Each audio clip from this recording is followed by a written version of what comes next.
Hello mga ka-Epal, magandang araw sa ating lahat. So for today's reaction video, pag-uusapan natin ang pag-set up ng Amerika ng mga kanilang high-powered missile sa ating bansa. Ano ba masasabi ng China dito? Ano ba ang itutugon ng China tungkol sa balikatan exercise nito? So tara, panoorin natin. Deploy na ng mid-range missile sa unang pagkakataon ng Estados Unidos para sa idaraos na balikatan exercise ngayong buwan. Okay. Libo-libong sundalong Pilipino at Amerikano ang sasali.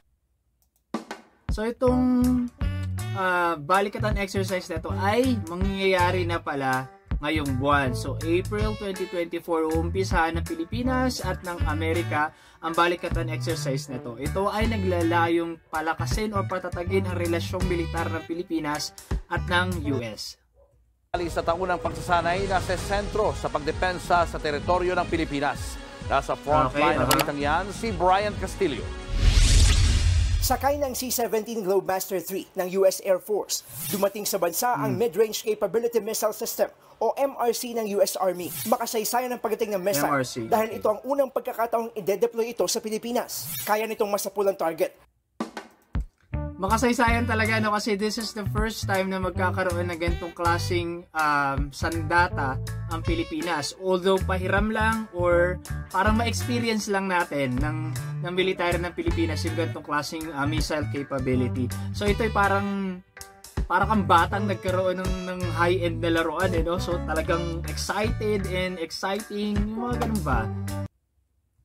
Sa layong 1,000 kilometro, kaya hindi malayong umalma na naman ng China, lalo't abot ng missile Sigurado. ang mga pinag-aagawang teritoryo sa West Philippine Sea. Ayon naman sa Armed Forces of the Philippines, so bakit naalma ang Pilipinas? Ang China, syempre, ganyan talaga yung ugali ng mga bully, no? So kapag ikaw ay bully, tapos alam mo na yung isang tao is kayang lumaban sa'yo,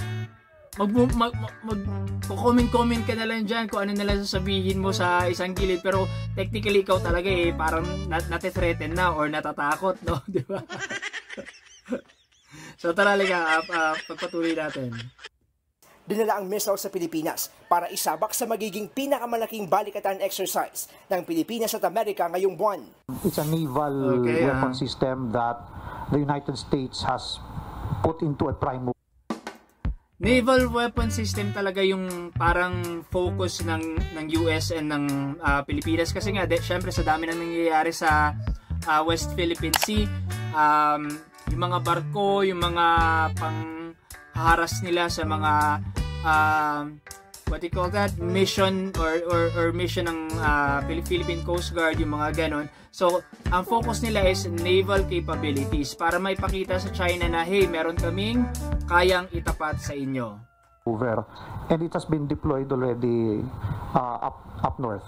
So even moving this equipment from one point of the country to another already has training benefits on our part. Sa susunod na linggo, formal nang bubuksan ng balikatan exercise na sasalihan ng mahigit 16,000 sundalong Pilipino at Amerikano. Sa sentro ang mga pagsasanay sa pagdepensa sa teritoryo ng Pilipinas. Everything that we have is going to be put in full display in Balikatan. What we want to do is we want to train our AFP in joint capabilities. That means all of the services have to be working together. Think of it like an engine that has all pistons pumping at the same time. Parang pakitang gilas or para show of force sa China na hey, wag niyo ibuli ang Pilipinas, meron siyang kakampi. US is working together with the Philippines to protect our sovereignty, no? Ipakita natin kung anong meron tayo, and sigurado I'm sure na-threaten na tong China na. Kasama sa mga ikinakasang military drill ang Multilateral Maritime Exercise. Dito sama-samang maglalayag sa West Philippine Sea ang mga barkong pandigma ng Pilipinas at Amerika. At sa unang pagkakataon, sasama sa formation ang French Navy at ang mga barko ng Philippine at US Coast Guards. The reason why we do exercises is to demonstrate our combat readiness. And it is also a demonstration of our comprehensive archipelagic defense concept. Ayaw namang kumpirmahin ng AFP kung daraan ang group sale sa mga bahagi ng West Philippine Sea kung saan umaaligid na. Naku po, dapat dun sila dumaan. Dapat nga dun sila military exercise para makita ng China na naku, merong kakampi tong mga ito at merong ilalaban, merong itatapat, di ba? So, kasi kung magmi-military exercise ka, hindi naman makikita ng China, what's the sense, di ba? Mga barko ng China, pero kapansin-pansin sa schedule ng balikatan na idarao sa mga ito sa mga strategic location gaya ng Lawag, Ilocos Norte.